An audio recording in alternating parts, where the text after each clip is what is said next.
Subscribe GA. Hello everyone, and welcome to my General Hospital official channel. I hope everyone is having a wonderful day. Before we begin, please hit the subscribe button and give this video a thumbs up. Carly influences Dex's decision. Liz remains secret. Finn has doubts about Tracy. According to General Hospital, Austin Gatlin Holt, Roger Howarth, will alert Ava Jerome Mora West. Ava will be reluctant to spy on Sonny Corinthos, Maurice Bernard, and inform Mason Gatlin, Nathaniel Gray. But there will be a high cost if she refuses to cooperate. Austin will caution Ava about the potentially fatal repercussions of defying Mason's orders. Austin will make it apparent that the big boss isn't afraid to get rid of useless people because Mason is only the messenger. It's possible that Sonny Corinthos, Maurice Bernard, can sense something is wrong with Nina Reeves, Cynthia Watros, in his office. In order to remind his future wife that she can tell him anything, Sonny can prod Nina into saying anything. Nina might think about telling everyone that she turned Carly Spencer, Laura Wright, and Drew Kane, Cameron Matheson, in for insider trading. Nina won't ultimately admit her guilt because of an interruption that stops the dialogue. Naturally, Nina will continue to be concerned about all the drama with Ned Quartermaine, who discovered that she had called the police shortly before he flew into the pool. Ned's head injuries and several minutes of unconsciousness were the result of a rare accident, but Drew came to the rescue. Tracy Quartermaine, Jane Elliott, however, now asserts that Drew assaulted Ned and caused him to find himself in this dreadful predicament. Harrison Chase, Josh Swickard, who receives contradicting accounts, won't know what to believe as Tracy fights back after Drew blackmailed her right before Ned dove into the ocean. Tracy's charges will be refuted by Drew, but Chase will have many questions and make Drew fear that he is likely to be jailed. It appears that TJ Ashford, Taj Bello, will evaluate Ned's injuries once he gets to GH. Although Ned will be in good hands, Lisa Locicero's Olivia Quartermaine will still mourn as she waits for good news regarding her husband. Although Amanda Setton's Brooklyn Quartermaine will make inquiries as well, it might take some time for Ned to become awake and aware. In light of the likelihood that Ned may experience memory loss in the upcoming episodes, Nina will benefit if Ned is unable to recollect her guilt. He will reveal a secret to Elizabeth Baldwin, Rebecca Herbst, over with Hamilton Finn, Michael Easton. Although it won't be anything serious, Liz will continue to make fun of Finn and swear she won't tell anyone.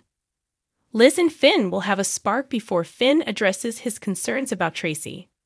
Finn would suspect Tracy of lying about Drew attacking Ned because Tracy isn't known for acting morally.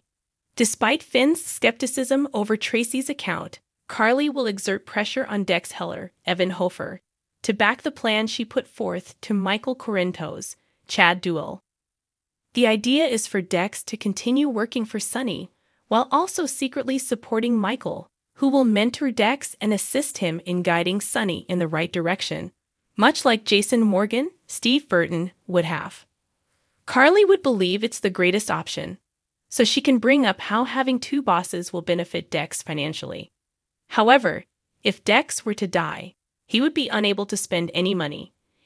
And if Sonny learned of his fraud, he would actually perish. Dex might currently be acting with the best of intentions, but that was not the case when he first entered Sonny's group as a plant for Michael's takedown scheme. Jocelyn Jacks, Eden McCoy, might object to Carly's request since it's a risk for Dex to continue being connected to Michael.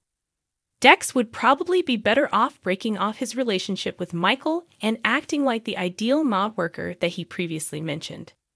Keep reading to find out what happens next, since General Hospital spoilers indicate that Carly will exert pressure on Dex. The character we know and love returns in the best way we know and love her. Additionally, the cringiest Port Charles resident award goes to General Hospital. Delivered a few good twists and turns after a few dull weeks. Sadly, the week was cut short when Friday's program was skipped in the US because of politics. Even though I won't be adding the Canadian Friday episode that will air on Monday in this week's roundup, I will drop a few little but significant spoilers. The secret of Nina is out, but never mind. Who would have guessed it, I suppose? Someone might overhear talks you have in public about things you wish to keep private. People revealing their deep, dark secrets when no one is present to hear them is one of those ridiculous soap opera tropes that occurs frequently. This time, however, not until Ned learned that Nina had turned Carly and Drew into the SEC.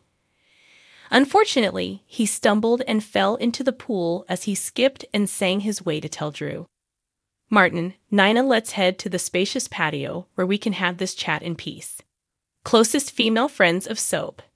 This was accurate since Drew had the wonderful notion to blackmail Tracy by claiming that by making Brooke Lynn work for deception, she was engaging in business espionage. In Tracy's conversation with Brooke Lynn, we at least got a sense as to what she was planning, and it nearly seems like she will try to either steal the firm or ruin it. Oh, and Tracy is never put in a tight spot by Drew. Did he believe he could outsmart the most cunning schemer in Quartermain? After rescuing Ned from the pool where he was floating unconscious, Tracy accused Drew of attacking Ned and gave Chase the go-ahead to detain him. Of course, Tracy wasn't making the best decision by doing this either. Although this fib was dumb, Tracy is not. Tracy is more capable of this. If you're curious, the Metro Court does not have cameras.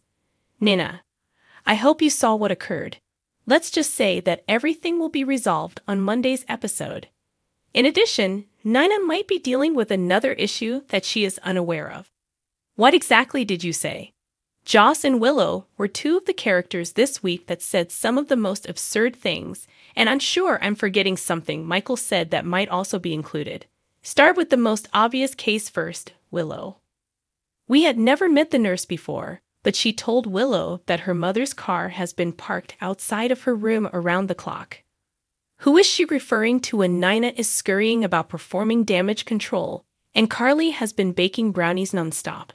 In any case, Willow claimed that while Nina was a train wreck, Harmony had her share of flaws.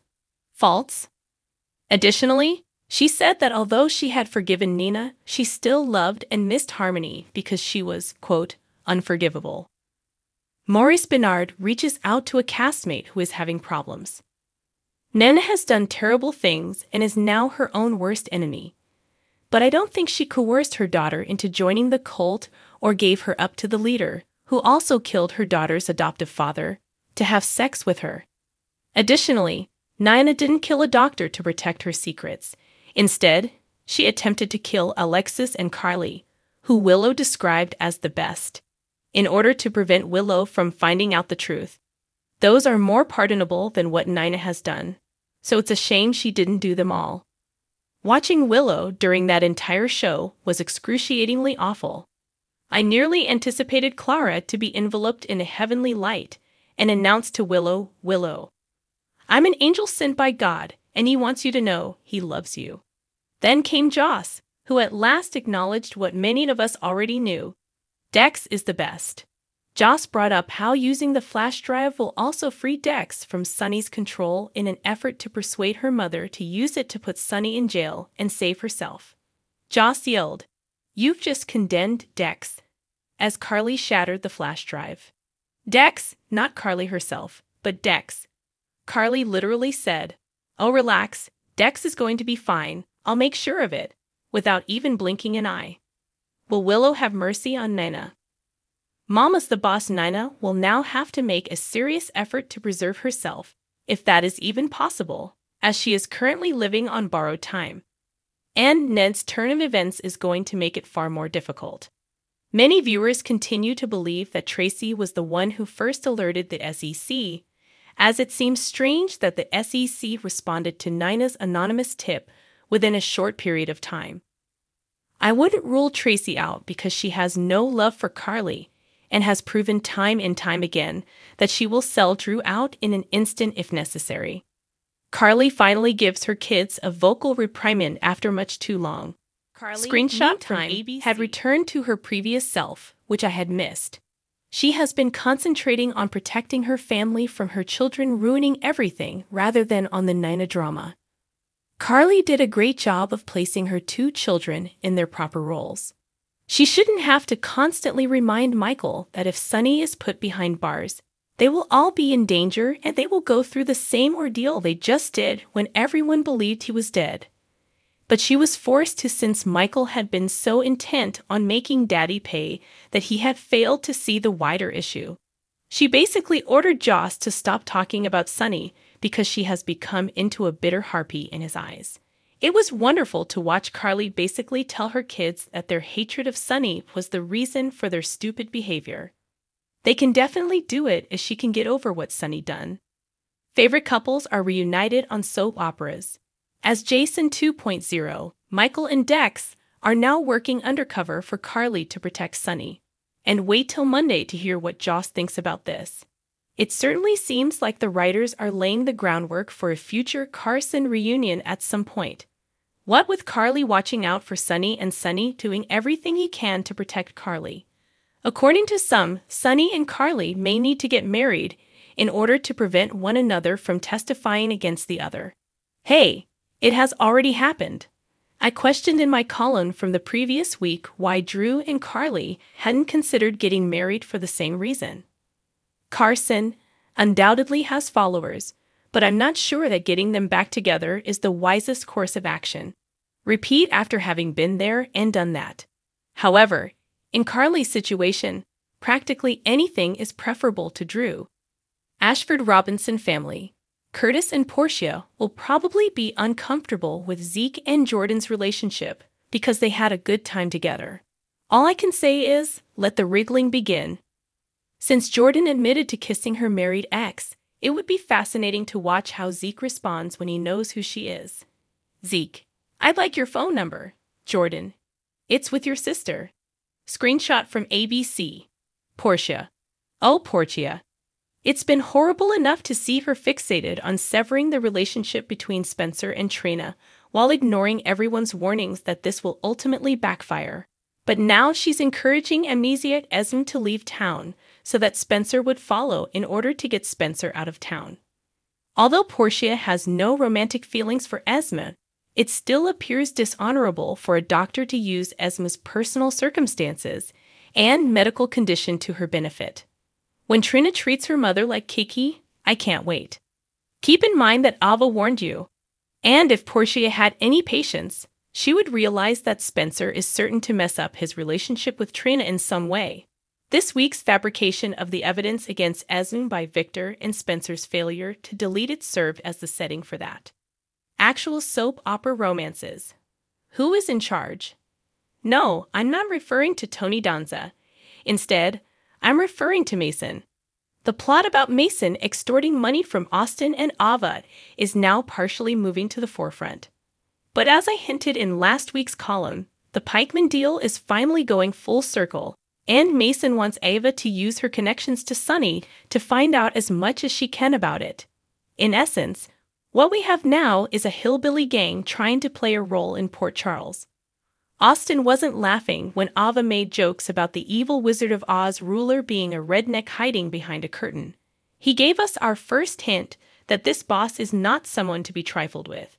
And on Monday's episode, Austin reiterates that to her.